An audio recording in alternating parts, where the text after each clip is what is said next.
जय हिंद। राम राम सभी कर्मचारियों को, आम पब्लिक को और सभी पुरुषों को। मेरी बात आज मुख्य रूप से कुछ चीज़ों पर है। मैं आपसे ये कहना चाहता हूँ कि जिस तरह से सरकार कहती है एक रहोगे बने रहोगे और एक रहोगे नेक रहोगे, उसी तरह से मैं सभी कर्मचारियों को कहना चाहूँगा, आप एक रहिए, सरकार की बातों का अनुसरण करिए। आपको आपके पूर्वज ने क्या दिया? आपके पूर्वजों ने आपको सरकारी नौकरियां दिया था और उसके साथ साथ पेंशन दिया था। और हम अपने बच्चों को क्या दे रहे हैं?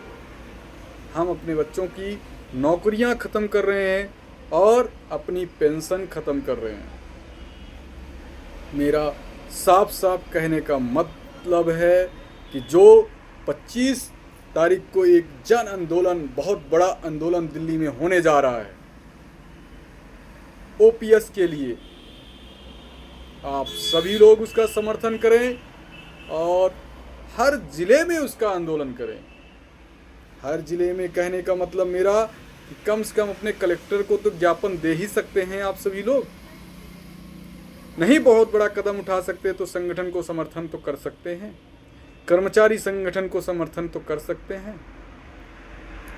अगर उतना भी नहीं कर सकते तो आपके ऊपर धिक्कार है, आप निरर्थक हैं। मेरी बातों को अन्यथा ना लीजिएगा। मेरा ये दिल बोलता है कि सभी कर्मचारियों को और साथ ही जितने भी रिटायर पेंशनर हैं उन सब को भी ये सोचना चाहिए, ये नहीं सोचना चाहिए कि हमको तो मिल ही रही है पेंशन, बाकी ये कि आगे देखा जाएगा, क्या करना है मेरे को लड़के। अरे आप जिन्होंने देश की लड़ाई लड़ी है, अगर वो सोचते कि हमें क्या करना है, क्या देश आज़ाद होता? नहीं होता।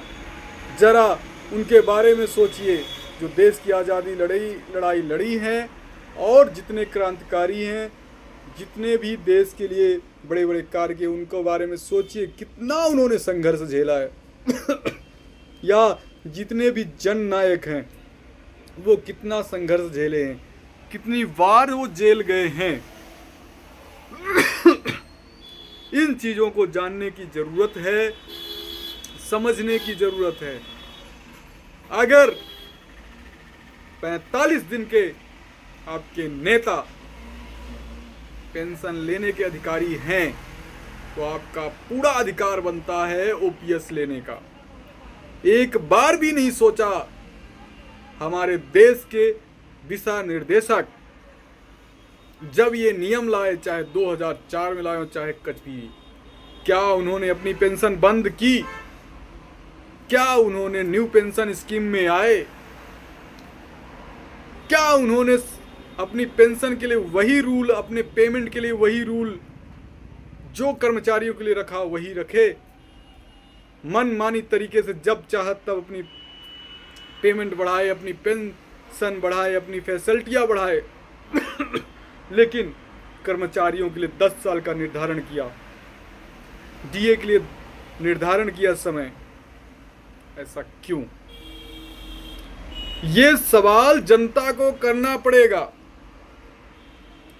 आज पिछले चुनाव में, मध्य प्रदेश के चुनाव में एक घोषणा हुई थी कि किसानों का एमएसपी इतना कर दिया जाएगा, ये कर दिया जाएगा, वो कर दिया जाएगा, लेकिन कब होता है?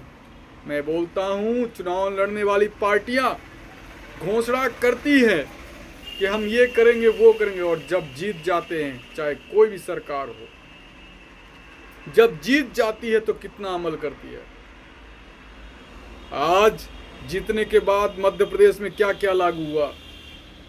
मध्य प्रदेश में फौजियों के साथ कैसे अन्याय हो रहा है।